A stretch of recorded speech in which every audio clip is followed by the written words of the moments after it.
Doctor صاحب یہ بتائیے کہ یہ پاکستان کا جو ایک امیج ڈیولپ ہو رہا ہے انٹرنیشنل لیول پہ، یوں محسوس ہوتا ہے کہ پوری دنیا ہمیں ایک ٹیررسٹ اسٹیٹ کے طور پہ لے رہی ہے.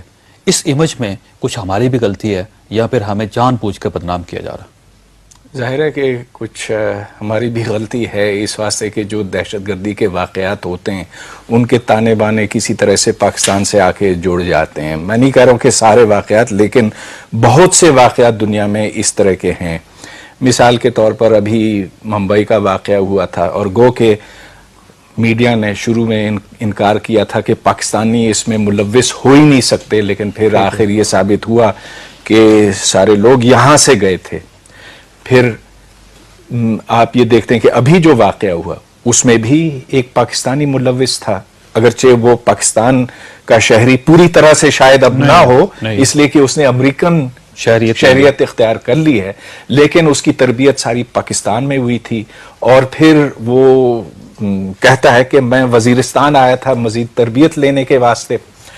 تو آپ جہاں بھی دیکھتے ہیں کہ دہشت گردی کے واقعات ہوتے کسی نہ کسی طرح پاکستان کا اس سے تعلق بن جاتا ہے. اور افسوس سے کہنا پڑتا ہے کہ ملک کے اندر ایک ایسا ماحول آج ہے جس میں دہشت گردی بڑھتی چلی گئی ہے، یہاں تک کہ ہماری اپنی زندگیاں خطرے میں ہیں. ہم یہ دیکھتے ہیں کہ بازاروں میں بم کے دھماکے ہوتے، مساجد میں دہشت گرد گھس کر نماز پڑھنے والوں کو شہید کر دیتے ہیں، اور کسی دوسرے ملک میں ایسا نہیں ہوتا. اس سے پہلے اس کا مطلب ہم ذمہ دار ہیں پھر اس کے. ظاہر ہے کہ یہاں پر کچھ ہے.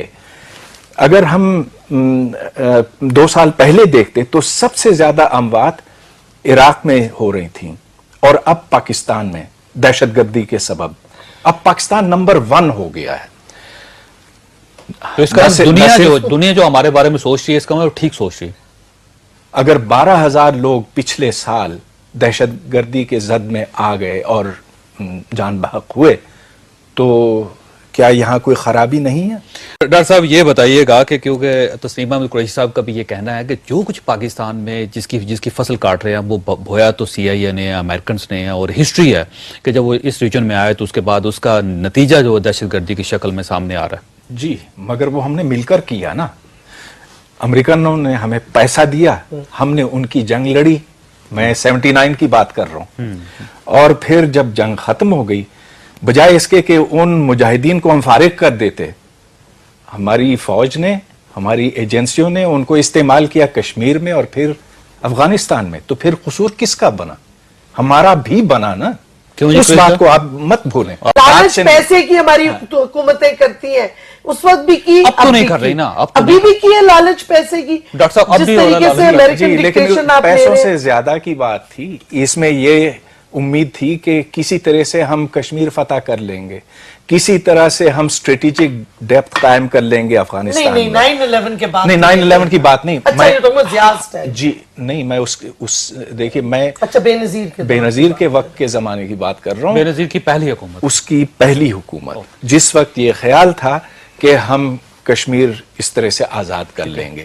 لہٰذا ان تمام جہادی تنظیموں کو ہماری ایجنسیوں نے پالا، اور یہ وہی تنظیمیں ہیں جو آج ان کا گلا کاٹ رہی ہیں. اس کا مطلب آپ ذمہ دار جو ہے محترمہ بے نظیر بھٹو اور پاکستان پیپلز پارٹی کی حکومت ہی کو سمجھتے ہیں، اور نواز شریف بھی، اور پرویز مشرف بھی سمجھتے ہیں. جبکہ ڈاکٹر پرویز خود بھائی صاحب کا یہ کہنا تھا کہ صرف وہی ذمہ دار نہیں ہیں، جو جمہوری حکومتیں ہیں وہ بھی کسی نہ کسی حد تک ذمہ دار ہیں. ڈاکٹر صاحب کیسے ذمہ دار ہیں حکومتیں؟ دیکھیے تاریخ سے تو آپ بھی واقف ہیں، میں بھی ہوں. سن 87 میں جب الیکشن ہوئے تھے مقبوضہ کشمیر میں تو وہ جعلی الیکشن تھے، اور اس کی وجہ سے لوگوں میں بڑا غصہ پیدا ہوا کشمیریوں میں، اور اس کے بعد حالات وہاں بگڑتے گئے. پھر کچھ کشمیری پاکستان آ گئے. ہماری انٹیلیجنس ایجنسیوں نے یہ سوچا کہ اب ہم ان کو استعمال کر سکتے ہیں انڈیا میں سوئیاں چبونے کے واسطے، کہ کسی طرح سے انڈیا کو اتنا نقصان پہنچایا جائے کہ وہ وہاں سے بھاگ جائے اور اس طرح سے کشمیر آزاد ہو جائے. کشمیر کے لیے لڑنا تو چاہیے. جی کشمیر کے لیے لڑنا چاہیے، لیکن کیا یہ طریقہ ہے لڑنے کا؟ یہ ایک الگ سوال ہے. تو آپ کو اچھی طرح سے یاد ہے، ہم آپارا میں اس وقت، کہ یہاں ہر دکان میں چندے کے لیے ڈبے رکھے ہوتے تھے. یہ لشکر طیبہ کے لیے، یہ حزب المجاہدین کے لیے، یہ جیش محمد کے لیے. تو یہ ساری تنظیمیں وہ تھیں جن کو